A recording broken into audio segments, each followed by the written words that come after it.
আমরা এমন একটা সমাজে বসবাস করছি আজকে, যে সমাজে পরকীয়াটা একটা বড় ব্যাধির রূপ ধারণ করেছে, বড় একটা রোগের রূপ ধারণ করেছে যুবক ভাইরা, ঠিক কিনা বলেন যুবক ভাইরা? and there is no punishment of this crime in our system. আমাদের আদালতে, আমাদের আইনে এটার কোনো শাস্তি নেই, এটার কোনো বিধান নেই। ফলে যার যেখানে যখন যেভাবে মন চায় সে সেভাবে তার লাইফ পার্টনারকে ধোঁকা দিয়ে বিশ্বাসঘাতকতা করে পরকীয়ার সুযোগ নেয় যুবক ভাইরা, ঠিক কিনা বলেন? পরকীয়ার ক্রাইমটা কত জঘন্য দেখেন। ইসলামে জিনার ব্যাপারটা হচ্ছে এরকম, আল্লাহ তাআলা বলছেন ওয়ালা তাকরাবুজ জিনা ইন্নাহু কানা ফাহিশা। জিনা তোমরা করো না, this message is not like that. মেসেজটা হচ্ছে ওয়ালা তাকরাবুজ জিনা, জিনা হতে পারে, জিনার কাছে তোমরা যেতে পারো, এমন কোন কাজের আশেপাশেও তোমরা যাবে না। কি অসাধারণ মেসেজ!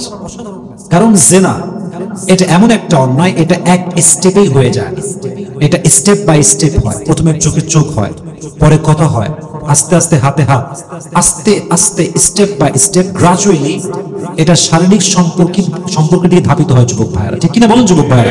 ওয়ালা তাকরাবুজ জিনা, তোমরা জিনার আশেপাশেও এসো না। ইভেন একটু ভালো করে খেয়াল করেন যুবক ভাইরা, আমাদের নারীদের মাঝে এমন একটা সিস্টেম আজকে হয়ে গিয়েছে, স্বামী জাস্ট কিছুদিন বাহিরে গেলে, কিছুদিন সময়ের কমতি হলে, একটু দেওয়ার ক্ষেত্রে কম বেশি হয়ে গেলে মেয়েরা ডিফারেন্ট অপশন খুঁজতে শুরু করে দেয় যুবক ভাইরা, ঠিক কিনা বলেন? ইভেন অনেক যুবক আছে দেখবেন বউ একটু অসুস্থ অথবা প্রেগনেন্ট, সাময়িক প্রেগনেন্ট হওয়ার পরে কি হয় জানেন? ফিজিক্যাল রিলেশনশিপটা এলাও থাকে না, এটা মেডিকেলিও আসলে নিষেধ করা যায় না। তো দেখা যাচ্ছে 2 মাস 3 মাস গ্যাপ আছে, স্বামী এতটা চরিত্রহীন হয় যে মাত্র সামান্য সময় যে নিজের বিশ্বাস ধরে রাখবে বউয়ের জন্য, নিজের চরিত্র ধরে রাখবে, এটাও পারে না। ওই 2 মাসের মাঝেও অন্য নারীর সাথে পরকীয়ার সম্পর্কে জড়িয়ে যায়। যুবক আছে না যুবক ভাইরা? আমরা জানবো যে কি কি কারণে পরকীয়া হয়, যেন আমরা এগুলোকে অ্যাভয়েড করতে পারি। যদি আমাদের মাঝেও থাকে, আল্লাহ আমাদেরকে সেই তৌফিক দান করুক। আমরা সকলেই মন খুলে পড়ছি আমিন। পরকীয়ার অনেকগুলো কারণ রয়েছে যুবক ভাইয়ার। ফার্স্ট অফ অল, প্রথম কারণটা হচ্ছে, যদি আমি খুব ঠান্ডা মাথায় কথাগুলো বলছি, যেহেতু এটা অনলাইনে যাবে, আমার অনেক অডিয়েন্সরা শুনবেন, অনেক অনেক শিক্ষিত মানুষ আপনারা শুনবেন, আমি সবাইকে বলবো যে আমার মেসেজগুলো আপনি যে একমত হবেন, it's not like that. I will share my all the opinion in my speech. I don't know whether you will go to agree or not, but I hope you will go to agree. বলুন সবাই ইনশাআল্লাহ। সবাই একমত হবেন কিনা এটা আমি জানি না, বাট আশা করছি একমত হবেন। প্রথম কারণটা, যেটা পরকীয়ার একটা বড় কারণ, আকর্ষণ ফিল না করা। আমি যদি আমার বউকে দেখে আকর্ষণ ফিল না করি, আমি তার প্রতি আসক্ত থাকতেই পারবো না। যদি আমার ওয়াইফ আমাকে দেখে অ্যাট্রাকশন ফিল না করে, আমার ওয়াইফ আমার প্রতি আজীবন সন্তুষ্ট থাকতে পারবে? ফর এক্সাম্পল দেখেন, আকর্ষণ হচ্ছে এমন একটা জিনিস যেটা আমাদেরকে কোনো কিছুর কাছে নিয়ে যেতে বাধ্য করে। মনে করেন আপনারা জানেন যে কক্সবাজার নামের জায়গা আছে, খুব সুন্দর পরিবেশ, খুব সুন্দর বাতাস, খুব সুন্দর ঢেউ, আকর্ষণ। এই আকর্ষণ একদিন না একদিন আপনাকে কক্সবাজার নিয়ে যাবে। আকর্ষণই মানুষকে মানুষের কাছে টেনে নিয়ে যায়। যদি আকর্ষণ হারিয়ে যায়, সম্পর্ক এটা আর লং লাস্ট বেশি দিন হয়। তবে আকর্ষণ হারানোর পেছনে আমরা অনেকাংশে দায়ী, অনেক ক্ষেত্রে আমরা দায়ী আসলে। দেখেন, কিছু যুবক দেখবেন বাসায় থাকে, আমরা তো বাসায় থাকি, যদি ওয়াইফের সামনে কোনো পুরুষ থাকে, দেখবেন naturally in our country this very normal and very simple, যে যুবকদের ভুঁড়ি হচ্ছে ইয়া বড়, লুঙ্গি একটা পরে, গেঞ্জি নাই, ইয়া বড় ভুঁড়ি নিয়ে বারান্দায় হেঁটে বেড়ায়, বউয়ের সামনে হেঁটে বেড়ায়, আর বউটার সামনে খুব মুচকি হাসি দেয়, মনে মনে বলে কোন সাতালকে বিয়ে করলাম রে আমি, এ আমার কোন কপালে জুটলো রে, হায় হায় হায় হায়। আচ্ছা, একটা যুবক চাইলে, আপনারা আমার কথা মাইন্ড করবেন না, একটা যুবক চাইলে সে একটা ট্রাউজার কিনে, একটা নর্মাল টি শার্ট পরে, হাতে একটা ওয়াচ পরে সে বাসায় থাকতে পারতো কি পারতো না যুবক ভাইয়া? আচ্ছা, আপনি ভাবেন, একটু ইমাজিন করেন যে একজন যুবক লুঙ্গি পরে আছে, চুলগুলো আউলা ঝাউলা, ভুঁড়িগুলো ইয়া বড়, মানে দেখতে একটা সাতাল আনস্মার্ট খ্যাত বাসমার্কা লাগে দেখতে। আচ্ছা, আপনি জাস্ট ইমাজিন করেন আরেকজন যুবক যে বাসার ভিতরে আছে, একটা নর্মাল ব্ল্যাক ট্রাউজার পরে আছে এবং সাদা অথবা ব্ল্যাক টি শার্ট পরে আছে, মাশাআল্লাহ ফিটনেস সুন্দর, এটাও ফিটফাট করা আছে, কাটিং করা আছে, হাতে একটা ওয়াচ পরে আছে। Look is a very big matter. Smartness is really a big matter. যে যুবককে দেখতে সুন্দর লাগে, কোয়ালিফাইড মনে হয়, বউটা তার স্বামীর প্রতি আকর্ষিত হয় যুবক ভাইরা, ঠিক কিনা বলেন? আর কিছু কিছু মেয়ে আছে দেখবেন সাতালের মতো থাকে, এমন এমন জামা, তার মধ্যে কমপক্ষে 500টা ভাঁজ থাকে, স্প্রিং মার্কা জামা, কোনো যত্ন নাই, শ্যাম্পু যে কবে লাস্ট করেছে নিজেও জানে না, কবে যেটা মেকআপ করেছিল স্বামী নিজে ভুলে গেছে। এতে করে কি হয়, পুরুষ আকর্ষণ হারিয়ে ফেলে। অতএব আকর্ষণ না থাকলে কখনো স্বামী স্ত্রীর সম্পর্কে আজীবন একটা যে বিশ্বস্ততা, একে অপরের প্রতি আসক্ত থাকা, এটা আজীবন থাকে। পরকীয়ার আশঙ্কা বেড়ে যায়। আমাদের সবাইকে এই কারণটা থেকে হেফাজত করে আমরা সকলে মন খুলে পড়ছি আমিন।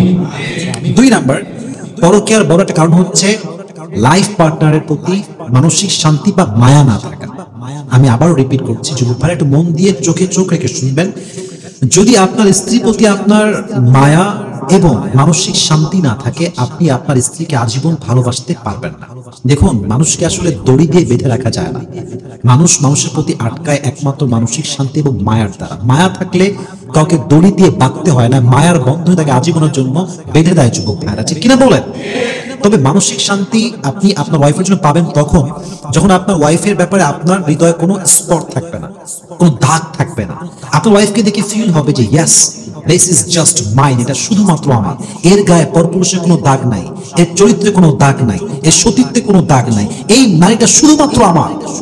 এই ফিলটা যদি ওয়াইফকে দিয়ে কোনো পুরুষ সত্যিকার অর্থে নিতে পারে, করতে পারে, এটা যদি সত্যি হয়, এত শান্তি তার হৃদয়ে দান করবে যে সে কখনো পরকীয়া জড়াবে না, ঠিক কিনা বলেন? মানসিক শান্তি আর মায়া না থাকলে কখনো সম্পর্কটা লং লাস্ট হয় না। একটা পর্যায়ে গিয়ে স্বামী অথবা ওয়াইফ যে কেউ পরকীয়া জড়াতে পারে কি পারে না যুবক ভাইরা? তবে হ্যাঁ, আমি আরেকটা কথা এখানে অ্যাড করে দিচ্ছি। দেখেন, বিষয়টা একটু বুঝিয়ে আপনাকে ফিল করতে হবে। সেটা হচ্ছে এই যে যদি হাজবেন্ড তার ওয়াইফকে প্রেশারাইজ করে, খালি চাপ, উঠতে বসতে খাইতে শুইতে গোসল করতে অলওয়েজ চাপে রাখে, অথবা ওয়াইফ তার হাজবেন্ডকে চাপ দেয়, এই আজ চুড়ি দাও, এই আমাকে শাড়ি দাও, এই আমাকে গহনা দাও, এই আমাকে অমুক জিনিস দাও, আমাকে আইফোন দাও, আমাকে ল্যাপটপ দাও, কম্পিউটার দাও, আমাকে ডুপ্লেক্স বাসায় নিয়ে যাও, আমাকে ভালো গাড়ি দাও। চাপ, প্রেশার। চাপ থাকলে মানসিক শান্তিও থাকে না, মায়াটাও আর। অতএব এটা না থাকলে একটা সময় পরকীয়া হতে পারে কি পারে না যুবক ভাইরা? কোরআনে আল্লাহ তাআলা বলেছেন আজওয়াজাল লিতাসকুনু ইলাইহা। বিয়ের একটি বড় উদ্দেশ্য হচ্ছে একে অপরকে দেখে প্রশান্তি অনুভব করা, স্থির অনুভব করা, মানসিক শান্তি খুঁজে পাওয়া। সুবহানাল্লাহ পড়বেন না আপনারা সবাই? গেল 2 নাম্বার। 3 নাম্বার, পরকীয়ার বড় একটা রিজন হচ্ছে ট্রাস্ট ভেঙে যাওয়া, বিশ্বাস ভেঙে যাওয়া। যদি আপনি আপনার হাজবেন্ডকে ট্রাস্ট করতে না পারেন, আপনি কি তাকে ভালোবাসতে পারবেন? বলুন, পারবেন? যদি আপনি আপনার ওয়াইফের প্রতি বিশ্বাস আপনার পুরোটা ভেঙে যায়, আপনি কি তাকে বিয়ে করেছেন যেইভাবে খুশি হয়ে একদম ভালোবাসা দিয়ে, আপনি কি আবার তাকে সেই ভালোবাসা দিতে পারবেন যুবক ভাইরা? ইয়াকিন, ট্রাস্ট ইজ ভেরি ইম্পর্টেন্ট। যেই সম্পর্কে বিশ্বাস নাই সেই সম্পর্কে ভালোবাসা, বিশ্বাস, এটা লাগবেই যুবক ভাইরা। তবে আমি অলওয়েজ একটা এক্সাম্পল দেই। বিশ্বাসটা হচ্ছে মেরুদণ্ডের মতো। মানুষ সোজা হয়ে দাঁড়ায়, সোজা হয়ে বসে, সোজা হয়ে দাঁড়িয়ে থাকে, এর কারণ হচ্ছে মেরুদণ্ড ঠিকঠাক। যার মেরুদণ্ড বেঁকা হয়ে যায় সে আর সোজা হয়ে দাঁড়াতে পারে না। বিশ্বাস হচ্ছে সম্পর্কের মাঝে একটা মেরুদণ্ডের মতো। এটা যখন ভেঙে যায়, সম্পর্ক আর কখনো আগের পর্যায়ে ফিরে যেতে পারে। আচ্ছা, আমরা একটা মনে করেন ফ্ল্যাটে গেলাম, একটা মসজিদে গেলাম, 3 তলা মসজিদ। আচ্ছা, মসজিদের মাঝখানে সাইডে পিলার দেখছেন না আপনারা সবাই? আছে না নাই? আচ্ছা, আমার দিকে তাকে বলো তো, পিলার গুলো ভেঙে দেই। পিলার গুলো কি করলাম? ভেঙে দিলাম।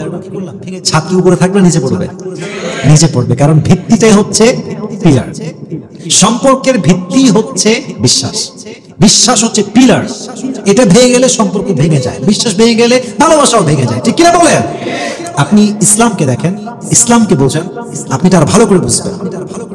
বলেন তো, আগে আমল না আগে ঈমান? আগে ঈমান। আচ্ছা, যার ঈমান নাই, ওদের সারাদিন ঢিপ মারে, সেজদা করে, নামাজ পড়ে, ঈমান নাই হৃদয়, ওর নামাজ এবং সওয়াব কি আছে যুবক ভাইরা? আগে ঈমান, তারপরে আমল। ইল্লাল্লাযীনা আমানু ওয়া আমিলুস সালিহাত। যারা ঈমান আনে এবং নেক কাজ করে, ইট মিন্স বিশ্বাস নাই যেখানে কিছু নাই। আল্লাহ আমাদের সবাইকে বোঝার তৌফিক দান করুন। সকলে আমরা মন খুলে পড়ছি আমিন। কথা কি বোঝা যায় যুবক ভাইরা? আপনাদেরকে আমি অত্যন্ত ধন্যবাদ জানাই, আপনারা খুব মনোযোগী হয়ে শুনছেন। এটা তাকবীর দেন, লিল্লাহি তাকবীর। 4 নাম্বার হচ্ছে প্রতারণার ফাঁদ। এটা প্রায় মেয়েরা করে, এটা মানে মেয়েদের একটা ব্যাড হ্যাবিট। দেখেন, একটা মেয়ের সংসার ভাঙে কিন্তু প্রতারণার জন্য। আমার হাজবেন্ড যদি আমার হাজবেন্ডকে বাজে কথা বলে, তবে আমি কি তার বিপক্ষে যাব না পক্ষে যাব? পক্ষে যাব। আমি কি বলবো যে না, এটা আমার সামনে, খারাপ হোক ভালো হোক এটা আমার, তুই কোনো কথা বলতে পারবি না। কিন্তু মেয়েরা কি করে, সত্যি নাকি, দাও না আমাকে, আমাকে একটু পাঠাও তো। আচ্ছা বলেন, আমার বউ মানে হচ্ছে সে আমাকে প্রোটেকশন দেবে, কথা কি বোঝা যায়? এবং সে হচ্ছে আমার বিরুদ্ধে লাগে, আর আমি যদি জানতে পারি তাহলে কি আমার বউয়ের প্রতি ভালোবাসা থাকবে? প্রতারণা এটা স্বামীর সাথে। আবার মাঝে মাঝে স্বামীরাও তাই করে, হ্যাঁ তোর বউ তো খুব ভালো রে, খুব খারাপ, মা বলতেছে, আর স্বামী বলতেছে তাই তো, তুই তো আসলেই খারাপ, আমি আর যে প্রেম করবো এখন, যা তোকে গুণই না আমি প্রতারণা। আবার দেখেন অনেক সময় প্রতারণা এমনি হয়, এটা অনেকগুলো আসলে স্টেপ আছে, কয়টা বলবো আপনাকে বলা। অনেক সময় দেখবেন মেয়েরা বিয়ের আগে প্রেম করে, আছে না? আবার ছেলেরাও বিয়ের আগে প্রেম করে, আছে না? আচ্ছা বলেন তো যুবক ভাইরা, আমার মনে যদি আমি অন্য কারো নাম রেখে, একদমই হাসির কথা না, আমার মনে আমি অন্য কোনো মেয়ের নাম রেখেছি, আমি বিয়ে করলাম আরেকটারে, এটা কি স্পষ্ট প্রতারণা নয় যুবক ভাইরা? এটা অবশ্যই প্রতারণা। কারণ আমি যাকে বিয়ে করলাম আমার মনও তার, আমার শরীরও তার। এখন আমি বললাম কবুল কবুল কবুল কবিল, তো তোমার কবুল করে বিয়ে করলাম, কিন্তু আমার মনে তোমার নাম নাই। এটা স্পষ্ট ধোঁকা ছাড়া কিচ্ছু হতে পারে না, ঠিক কিনা বলেন? ইভেন অনেক সময় দেখবেন যে মেয়েরা মানে জাস্ট আগের পুরুষকে ভোলার জন্য আরেকটা বিয়ে করে, বিয়ে করছে মনে করেন যে একটা ভালো মানুষকে, বাট আগের রিলেশনশিপ ছিল প্রায় 3 থেকে 4 বছর। এখন সে তারা বিয়ে করবে না, এখন কি করা যায়? তারা তো ভুলতে হবে, ভুলতে তো একটা সাপোর্ট লাগবে। আচ্ছা একটা চাকরি আপনি ছাড়বেন, একটা চাকরি আপনার লাগবে না? লাগবে। আপনি তো অন্য অপশন না পেয়ে একটা অপশন ছাড়তে পারেন না, very simple trick, you know. দেখুন মেয়েটা কি করে, তাকেই ভালোবাসে, তার নামটাই হৃদয়, বাট বিয়ে করে আরেকজনকে। আর স্বামী যখন বুঝতে পারে যে আমার বউটা আরেকটা লোক এগুলো কইরা আইসা ওরে না পাইয়ে আমার ইউজ করছে, আচ্ছা বলেন তো এই স্বামীটা পুরুষ মানুষ তো এর তো 4টা বিয়ে করা যায়, ও কি ওর আজীবন রাখবে? আর যুবক ভাইরা প্রতারণা করলে সম্পর্ক আসলে ঠিক না।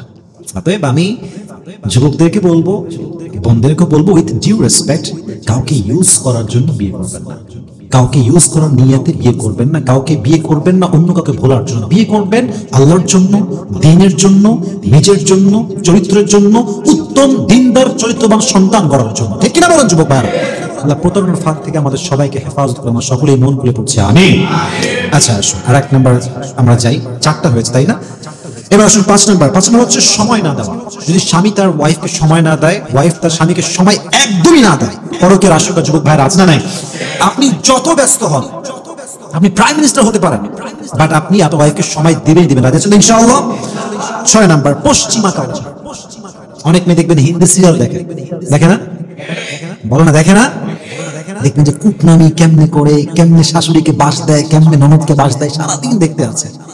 আর দেখে দেখে ওগুলো আস্তে আস্তে ডেভেলপ হচ্ছে মাশাআল্লাহ। আর ये भी ऐसे ही हो जाती है कुछ दिनों के बाद, হ্যাঁ তখন সে হবে যে এটা আমারও করা দরকার, ট্রাই করা দরকার।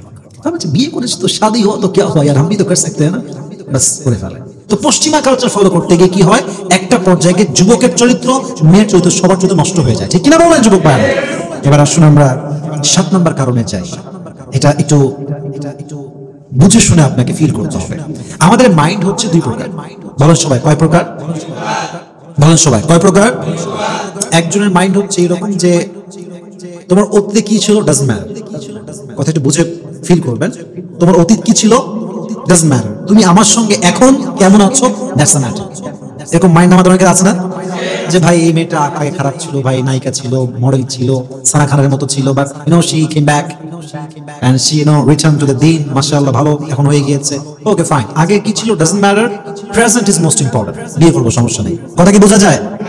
আরেকটা মাইন্ড হচ্ছে ম্যাটার করে এটা আমার পাস্ট কি ছিল, না না আমি তোমার পাস্ট সহ্য করতে পারবো না, আমি পারবো না এসব দেখতে, আমি তোমার বিয়েই করবো না, পাস্টের হুষ্টি আমার এসব সহ্য হয় না। এরকম লোক আছে না? আরে মেয়ে আছে মানে কি, অনেক লোক তো বউকে জাস্ট 3 বছর আগে একটা প্রেম ছিল, 3 বছর আগে ওইটা কোনোদিন জানতে পারছে এই জন্য ডিভোর্স দিয়ে দেয়, এরকম লোক আছে না নাই? এখন আসেন আমি বুঝাই বলি, এখানে আপনাকে বুঝে বলছি এই জন্য বুঝিয়ে যে অনেক সময় বিয়ের পরে ওয়াইফের পাস্ট আপনার সামনে আসতে পারে, পারে কি পারে না? যদি আপনি প্রথম কাতারের লোক হন যে past is not important, present is most important, আপনি ওভারকাম করতে পারবেন। যদি সেকেন্ড ক্যাটাগরির লোক হন, हम तुम्हें फिर से मोहब्बत नहीं करेंगे, ये नहीं हो सकता, কারণ যা জেনে গেছি তোমার বিষয়ে আমার ভালোবাসা আসবে না, এরকম হয় না যুবক ভাইরা? তো সেই যুবকটা কি করবে বা সেই মেয়েটা কি করবে, এখন সে আরেকটা অপশন খুঁজবে, আর এই অপশন খুঁজতে গিয়ে পরকীয়ার জাল শুরু হবে, ঠিক কিনা বলে? তাহলে বিয়ের পরে এমন কোন অতীত সামনে আসা যা স্বামীর মন ভাঙে অথবা স্ত্রীর মন ভাঙে, এইটা থাকলেই পরকীয়ার একটা আশঙ্কা আছে না নাই? আল্লাহ আমাদের সবাইকে বাজে অতীত থেকে হেফাজত করে আমরা সকলে মন করে পড়ছি আমিন। আচ্ছা দূরত্ব বেশি হলে পরকীয়া বাড়ে। আচ্ছা আমার কথাই কোনটা আপনাদের কাছে ইললজিক্যাল, আই মিন অযৌক্তিক মনে হচ্ছে নাকি? দূরত্ব, আচ্ছা দেখেন তো আপনি একটু মানে পার্সেন্টেজ ভাগ করেন যে পুরো দেশে সবচেয়ে কাদের বেশি বউরা পরকীয়া করে, আপনার উত্তর আসবে মাথায় প্রবাসী বউ। আমার কথা কি যুবক ভাইরা বেঠিক না ঠিক? প্রবাসী ভাইদেরকে আমরা কলিজার থেকে মন থেকে ভালোবাসি। ভালোবাসা আছে না তো যুবক ভাই বলেন? They are the real fighter, they are our remittance fighter. তাদেরকে আমরা মন থেকেই ভালোবাসি। বাট কি হয়, ডিস্টেন্স, ভালোবাসার মাঝে দূরত্ব মাঝে মাঝে নিয়ে চলে আসে। একজন মেয়ে, তার বয়স 22, প্রেম করে নাই, বিয়ে হয় নাই, দ্যাটস আ ডিফারেন্ট ম্যাটার। আমি আবার বলছি, প্রেম নাই, বিয়ে নাই, ডিফারেন্ট লাইফ ম্যাটার। বাট যখন বিয়ে হয়ে যায়, বাসর ঘর হয়ে যায়, স্বামীর স্পর্শ, আমি আগে বলছি আজকে বলছি, স্বামীর স্পর্শ পাওয়ার পরে একজন মেয়ে কখনো তার স্পর্শ ছাড়া মাসের পরে মাস আর টিকতে পারে? তো যখন টিকতে আর পারে না, তখন শয়তান ওয়াসওয়াসা দেয়। তখন ফেসবুকে, ইমো তো একটা খুবই অ্যাভেলেবল অ্যাপ আমাদের বাংলাদেশে, বাস শুরু হয়ে যায় পরকীয়া কিংবা জিনার কাজ। অতএব দূরত্ব, একটা টাইম লিমিটেশন থাকবে। ইসলাম যে সময় দিয়েছে এরকমই আমরা থাকবো, এর বেশি না। অনেকে দেখবেন যে 7 মাস, 8 মাস, 10 মাস, 1 বছর, 2 বছর কোনো খবর নেই, এই যে গেছে প্রবাসে আর কোনো খবর নেই। আচ্ছা, এতদিন যখন একটা মেয়ে স্বামীকে ছাড়া থাকে, তার একটা ফিজিক্যাল চাহিদা, শারীরিক চাহিদা যোগ আছে না নাই? একটা সময় চরিত্র নষ্ট হয়ে যায়, পরকীয়ার মধ্যে লিপ্ত হয়ে যায়। দূরত্ব মাঝে মাঝে পরকীয়ার কারণ হয়ে দাঁড়ায়। আল্লাহ আমাদের সবাইকে এই জঘন্যতম অন্যায় থেকে হেফাজত করুন, আমরা সকলে মন করে পড়ছি আমিন। 9 নাম্বার, স্বামী তার স্ত্রীর প্রতি যত্নশীল না হলে, স্ত্রী তার স্বামীর প্রতি যত্নশীল না হলে পরকীয়ার একটা আশঙ্কা আছে না নাই? মনে রাখবেন, প্রতারণার চাইতে যত্নহীন হওয়া এটা বড় একটা অন্যায়। কথা কি বোঝা যায় যুবক ভাইরা? আমার বউটা অসুস্থ হয়ে পড়ে আছে, গায়ে প্রচন্ড জ্বর, 2 দিন যাবত জ্বরে সে আক্রান্ত, কিন্তু আমি এত বড় একটা অমানুষ, আমি কাছেও যাই না, জিজ্ঞেসও করি না, সামান্য ন্যূনতম যত্নটাও আমি নেই না। এতে করে কি হয়, মেয়েটার মাঝে একটা ব্যাড ইফেক্ট পড়ে। নেক্সট টাইম কি হবে, একদিন আপনিও উল্টায় পড়বেন, ও আপনার সামনে আসবে। যুবক ভাইরা ঠিক কিনা বলেন যুবক ভাইরা? এটা প্রতারণা চেয়ে অনেক বেশি খারাপ। যখন ওয়াইফ দেখে যে আমার স্বামীটা বাড়িতে এসে 3 দিন 4 দিন একটা খবর নেয় না, আমার জিজ্ঞেস করে না আমি খাইছি কিনা, বা ন্যূনতম যত্ন আমার নেয় না, তখন মেয়েটার চরিত্র অটোমেটিকলি খারাপের দিকে যায়, যুবকটাও খারাপের দিকে যায়। অতএব পরকের একটা আশঙ্কা এই ক্ষেত্রে আছে না নাই? ভাই, আপনার বউ আছে, আপনার বউ পৃথিবীর সবচেয়ে জঘন্যতম মানুষ, সবচেয়ে খারাপ আপনার হাজবেন্ড। যতদিন বেঁচে আছেন বা সম্পর্ক আছে, হকটা আদায় করবেন। রাজি আছেন তো ইনশাআল্লাহ? 10 নম্বর, যুবক ভাইরা আমার দিকে তাকান সবাই, আমার 12টা কারণ বলবো, তার মধ্যে 10 নম্বর কারণ হচ্ছে স্ত্রীর সতীত্বহীন হওয়া স্বামীকে পরকীয়া করতে বেশি মোটিভেট করে। এটা একটু ভাঙতে হবে আমাকে, আমি আবার বলছি, স্ত্রীর সতীত্বহীন হওয়া স্বামীকে পরকীয়া করতে অনেক সময় মোটিভেট করে। ফর এক্সাম্পল, যদি কোনো স্বামী জানতে পারে যে আমার ওয়াইফ আমার আগেও অন্য কোনো পুরুষকে বিবাহ বন্ধন ছাড়া, বৈবাহিক সম্পর্ক ছাড়া অবৈধভাবে বেড শেয়ার করেছে, কথা বুঝে ফেলবেন, ব্যাখ্যা দিব না, বেড শেয়ার করেছে, বলেন তো একজন চরিত্রবান যুবক কখনো কি এই জিনিসটা সে সহ্য করতে পারবে? বলো, সহ্য করতে পারবে? ইভেন যখন আসলে একজন মেয়ে, এখন তো আমি এর আগে একবার বলেছিলাম এই কথা, যে মেয়েরা তো আজকাল রিলেশনশিপ করে 1 মাস না, 2 মাস না, লং টার্ম রিলেশনশিপ, 2 বছর, 3 বছর, 4 বছর। আচ্ছা ভাইয়েরা আমাকে উত্তর দেন, আমি এর আগে আপনাকে প্রশ্ন করেছিলাম বিষয়টা, যে একজন মেয়ে যদি 3 বছর 4 বছর রিলেশনশিপ করে একই ছেলের সাথে, আচ্ছা বলেন তো ওর অস্তিত্ব, সতীত্ব, সম্মান, মান, ইজ্জত, দেহ আর কিছু কি বাকি থাকে? সবই তো শেষ হয়ে যায়। তার মানে এই মেয়েটা বিয়ের আগে তার সব শেষ করে দিয়ে আসছে। কোথায় যায় না আজকাল? হোটেলে যায়, কক্সবাজারেও যায় বয়ফ্রেন্ডকে, আপনি জানেন এটা? আজীব কথা। ইভেন ঢাকা শহরে তো আরো বেশি জঘন্য অবস্থা, মেয়ের ফ্ল্যাট থাকে আলাদা, ছেলের ফ্ল্যাট থাকে আলাদা, ছেলেরা মেয়ের ফ্ল্যাটে যায়, মেয়ে ছেলের ফ্ল্যাটে আসে, খুবই কমন ফ্যাক্ট। আচ্ছা বলেন তো, একটা হোটেলের রুমে একটা ছেলে একটা মেয়ে থাকলে, একটা ফ্ল্যাটের রুমে একটা ছেলে একটা মেয়ে থাকলে কি হইতে পারে, কি বড় দরকার যুবক ভাইয়ের আমাদের? আমরা তো এমনি বুঝি বিষয়গুলো। তো যেই মেয়ে এগুলো করে আসছে আর তার স্বামী সব জানতে পারছে, এই বিষয়টা সতীত্ব নাই, তার সতীত্বহীন একটা মেয়ে, তার কোনো সতীত্বই নাই, সে বহুবার শুয়ে আসছে, এই মেয়ের সঙ্গে স্বামী কি আর আজীবন সংসার করতে পারবে যুবক ভাইরা? পারবে না। আর আমি বারবার বলি, পুরুষের সতীত্বের চাইতে নারীর সতীত্বের দাম অনেক বেশি, অনেক বেশি। আচ্ছা বলেন তো, নারী কি 4টা বিয়ে করতে পারে? 2টা বিয়ে করতে পারে, বাট পুরুষের জন্য 4টা বিয়ে জায়েজ আছে না নাই? আচ্ছা একটু ভাবেন তো, মেয়ে যদি ডিভোর্সি হয় তখন বেশি সমস্যা হয় না পুরুষ ডিভোর্সে বেশি সমস্যা হয়? মেয়ে, কারণ কি? ওর ভার্জিনিটির একটা মূল্য আছে। সতীত্ব মূল ব্যাপারটাই হচ্ছে সতীত্ব। ডিভোর্স হইলে মানুষ, আরে ডিভোর্স হয়েছে সমস্যা নাই, তোমার চেঞ্জ আমি লাইফ করে দিই, কোনো সমস্যা নাই। বাট মেয়ের ডিভোর্স হইলে 100 প্রস্তাব আসলে 99% প্রস্তাব আবার ফিরে যায় একমাত্র ডিভোর্সের জন্য, ঠিক কিনা বলেন? কারণ কি জানেন, নারীর সতীত্বের দাম অনেক বেশি। প্রিয় বোনেরা আমার, বিয়ের আগে সতীত্ব নষ্ট করবেন না। আল্লাহ আমাদের সবাইকে হেফাজত করুন, আমরা সকলে মন খুলে পড়ছি আমিন। তাহলে আমরা জানলাম যে সতীত্বহীন নারীর ব্যাপারে পুরুষরা বেশি একটা কেয়ারিং হতে পারে না, বেশি একটা অনেস্ট হতে পারে না। আল্লাহ প্রত্যেকটা মেয়েকে চরিত্র রক্ষা করার তৌফিক দান করুন, সকলে পড়ছি আমিন। 11 নম্বর হচ্ছে প্রচুর পরিমাণে লোভী মেয়েকে বিয়ে করলে পুরুষ আজীবন সেই নারীতে আটকায় থাকতে পারে না, কারণ লোভী মেয়ের প্রতি আসলে ভালোবাসা ফিল হয় না যুবক ভাইরা, ঠিক কিনা বলেন? কালকে একটা, পরের দিন আরেকটা চাই, আরেকদিন চাই, চাইতেই থাকে। অতএব লোভী মেয়ের সঙ্গে কোনো পুরুষের সংসার টিকতে পারে। সর্বশেষ 9 নম্বর কারণ হচ্ছে চারিত্রিক সমস্যা। চরিত্র যার খারাপ, তার বউ যতই ভালো হোক, তার স্বামী যতই ভালো হোক, ও কি আসলে ভালো থাকবে? ওই দেখবেন মাঝে মাঝে যে বউ আছে বাড়িতে, সুন্দরী বউ, অনেক সুন্দরী বউ তার বাড়িতে আছে, আর বাহিরে গিয়ে পান্তাভাত খেয়ে বেড়ায়। পান্তাভাত মানে আবার পান্তাভাত না, কিন্তু কথা বুঝে শুনে বুঝবেন, ঠিক আছে? বাসায় আছে বিরিয়ানি, বাইরে খায় কি পান্তাভাত। এটার ব্যাপারটা হচ্ছে জানেন যে আমার একটা শোরুমও আছে, আমার ফ্ল্যাটে গ্যারেজে আমার BMW আছে, মার্সিডিজ আছে। এগুলো রেখে আমি কি করলাম, আমি গেলাম ঢাকা শহরের বস্তি মার্কার বাসে হাত ধরে ধরে দাঁড়ায় দাঁড়ায়। কারণ কি? এটাই হচ্ছে পরকীয়া। ভাষায় এত সুন্দর রূপবতী বউ, ওইটা বাদ দিয়ে এসে গেছে কোন জায়গায়, আমি কি বলো করার আপনাদের বলা কোনো ভাষা বানায়। চরিত্র যার খারাপ, হ্যার বউ যতই সুন্দর হোক, তার স্বামী যতই ভালো হোক, ও পরকীয়া করবে করবে, কারণ সমস্যা আসল জায়গায় চরিত্রের সমস্যা, ঠিক কিনা বলেন? আল্লাহ প্রত্যেকটা মেয়ের চরিত্রকে ঠিক করে দিই, সকলে আমরা পড়ছি আমিন। আল্লাহ প্রত্যেকটা যুবকের চরিত্রকে হেফাজত আমরা সকলে মন করে পড়ছি আমিন। পাশাপাশি আমরা দোয়া করি আল্লাহ তাআলা প্রত্যেকের আসলে বিবাহিত জীবনে যে সুখী, সেই আসলে সুখী। আর বিবাহের পূর্বের যে জীবনটা, it's actually not a life, এটা কোনো জীবন না। এটা তো এমনিতেই মনে করেন চলতেছে, চলবে, বাট বিয়ের পরে কি হয়? দায়িত্ব বাড়ে, সংসার, সন্তান। আর বিয়ে মানে জাস্ট বউ না, বিয়ে মানে হচ্ছে জানেন, বউয়ের ফ্যামিলি, স্বামীর ফ্যামিলি দুটো অ্যাডজাস্ট হয়ে যায়, ফলে একটা দায়িত্বের চাপ যুবক ভাইয়ের আছে না নাই? অতএব আমি সিরিয়াসলি বলছি, বিয়ের জীবন এটা হচ্ছে আসল জীবন। বিয়ের জীবনে যে happy, he is a real happy person. আর বিয়ের পরের জীবনে যে সুখী নয়, যে সুখী হতে পারে নাই, সে আসলে পুরো জীবনেই সুখী হতে পারে নাই, ঠিক কিনা বলেন? তাহলে এই 12টা কারণ আমরা জানলাম পরকীয়া হওয়ার জন্য। আরো অনেক কারণ হতে পারে, বাট সব কারণ বলা পসিবল না।